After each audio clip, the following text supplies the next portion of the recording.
咱们书接上文，在易经的体系里，乾坤二卦就像宇宙的经纬线，乾代表天，刚健、主动、开创，而坤代表地，代表的是柔顺、承载和包容。如果把乾卦比作万物的创始者，那坤卦就是孕育者。只有天地相合，阴阳相济，这宇宙才会有生生不息的活力。咱们今天要拆解的是坤卦里最精华也最富戏剧性的部分。前面讲解了象征大圆满的六五爻，预示危机爆发的上六爻。今天就聊聊贯穿诗中的用六智慧。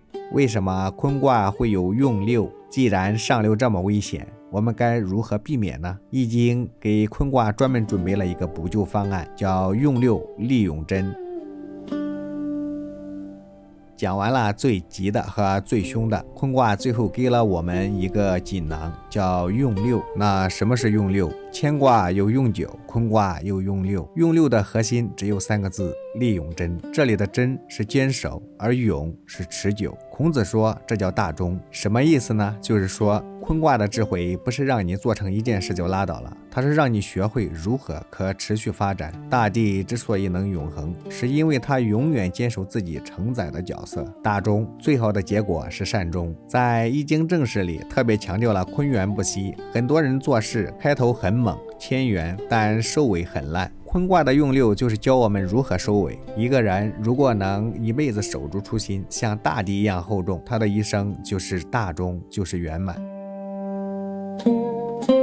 为了不让大家掉进上六的深渊，老祖宗留下了用六利用贞这三个字。乾卦的用九叫见群龙无首，那是让你放下自我，融入大势。坤卦的用六叫利用贞，那是让你守住根基，善始善终。易经正史里提到用六用贞之大忠，同于用九之上智也。这是在告诉我们收尾的艺术和开创的艺术一样伟大，能把一件事做完、做好、做透，并且在巅峰时优雅的转身，这叫大忠。安贞最高级的定力，什么叫安贞？就是安于那份正道，安于自己的本分。在这个浮躁的时代，每个人都想快，每个人都想出名，但坤卦告诉我们，内有所守，实外无所志。就是你内心要是没有一个准主意，外面一点点的风吹草动就能把你带跑。只有你守住了内心的一片净土，你在外面做事才不会有阻碍。说了这么多大道理，咱们如何落到实处？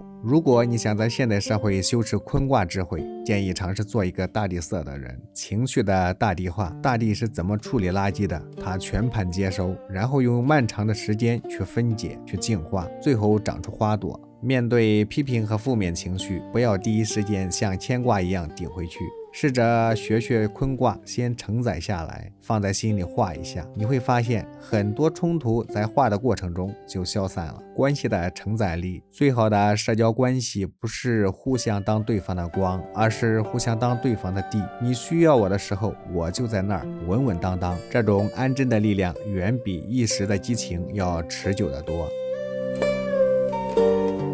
用六利用贞的宣圣讲义是整部坤卦解说的灵魂升华，它将我们从龙战于野的毁灭阴影中拉了出来，揭示了生命与宇宙永恒不灭的奥秘。讲完了龙战于野的惨烈，很多人可能会感到绝望，难道一切的终点就是毁灭吗？不，已经在坤卦的最后留下了一个最温柔也最强大的彩蛋，用六利用贞。孔子在宣圣讲义里告诉我们，即便卦爻走到了尽头，有一种东西是永远不会毁灭的，那就是坤元。讲义里说，卦虽消，其元不灭。大家想象一下，春天花开，秋天花谢，这是卦爻的生灭，但无论花开花谢，大地生生不息的能量元气永远在那儿。你的职位、财产甚至身体都是有形的卦爻，总有穷尽的时候，但你内在的德行，你的灵性，那是用六，是不生不灭的，这就是利用贞，长久保全那份最纯真的正念。乾九与坤六，宇宙的两大永动机。孔子特别强调，乾卦有用九，坤卦有用六，九是阳之极，六是阴之极。这两个用其实就是宇宙的呼吸，乾元负责开，坤元负责复。如果没有坤元的收纳和归附，乾元的开创就会枯竭。所以用六不是终结，而是为了下一次爆发积蓄能量。讲义里提到了一个极高的境界，保太和，得长生。为什么用六能利用真？因为它超越了时间和位置。六五爻还要看位置，居中；上六爻还要看时机，急则战。但用六是无时位之差的。真正的智者，无论身处巅峰还是低谷，他内心的太和之气是不动的。这种至精至一、永久不易的状态，就是老祖宗说的长生。内明其性，外善其事。孔子给出了实操的方案，内有所守，实外无所至。内心如果没有一个坚定的指点，那外面一点的风浪就能让你翻船。只有守住了内在的坤元，至善至诚，你在外面做事才会圆融通达，没有阻碍。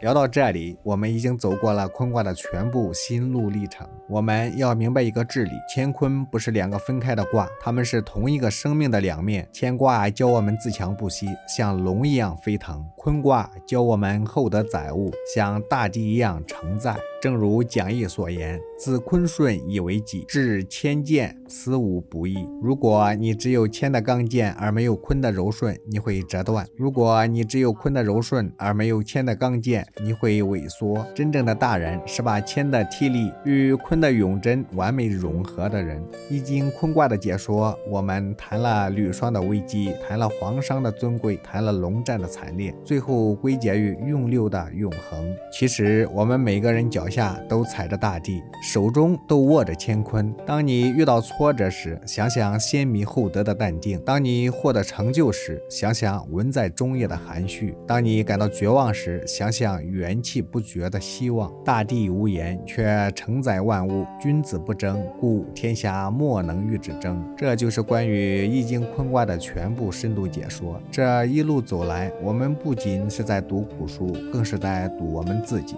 让我在这浮躁的世界里感到了一丝大地的清凉。这就是易经跨越千年对我的问候。如果你觉得坤卦到了龙战于野就结束了，那你就错了。在那个血色的黄昏之后，孔子在宣圣讲义里为我们点亮了一盏永恒的灯，那就是用六利永贞，以大中也。为什么叫大中？在易经里，大这个字通常是给乾卦专用的，因为天无所不包。但孔子说坤卦的用六也配得上这个大字，为什么？因为大中不是毁灭，而是落伏于始。就像冬天结束不是为了死亡，而是为了春天重新开始。这种生生不息、循环无尽的德行，才配得上这个大字。千源不息，大地最深处的定力。讲义里说，物之生灭者，始终不一；树之消长者，先后不同。我们身边的名利、地位，甚至身体，都是有生灭的现象，但大地坤元那种承载万物的本性是无极的，是永远守在宇宙中的中位上的。所谓大中，就是指一个人无论经历多少起伏，最后都能守住内心的那个本。这种能中天下之中的能力，才是真正的顶级修为。孔子在这里提出了一个非常前卫的观点，有象外之象，有象先之象。大家看，卦有6个爻，就像我们看到的人形器皿，但用六没有具体的线条，它叫无象之象。孔子说，人知此身为生，而不知未生之身即灭之身。这就是在批评我们现在的年轻人，往往只看重那个器，房子、车子、肉体，却忽略了背后的道、神采、精神、因果。房子塌了，气毁了，但建筑的道理不坏，道存。但你积累的智慧和德行，坤元是任何人都拿不走的，它不随卦象生灭。讲义里告诉我们，用九和用六其实是乾坤2个卦的母体，在天地还没有分开的时候，那个元气就在了。所以不管你是阴卦还是阳卦，只要你在这个宇宙里，你就要遵循9和6的规律。这是一种无限对有限的降维打击。讲义里把永贞提到了极高的位置，常保大地之德，独具安贞之极。平常的利是做成一单生意，是得到一个升迁的机会，但永贞之利是长久的平安。孔子说，这种利来自于内明其性，实外善其事。你想在公司待得长久，不是靠钻营，而是靠你像大地一样稳定。当你内有所守，外面就没有什么东西能把你绊倒，这就是无志的境界。在这个充满焦虑的时代，讲义里提到保太和，简直是救命良药。太和就是身体、心灵与外界达成了完美的平衡。当你不再为了欲望去笼战，而是守住你的力针，你的生命力、元气就不会枯竭。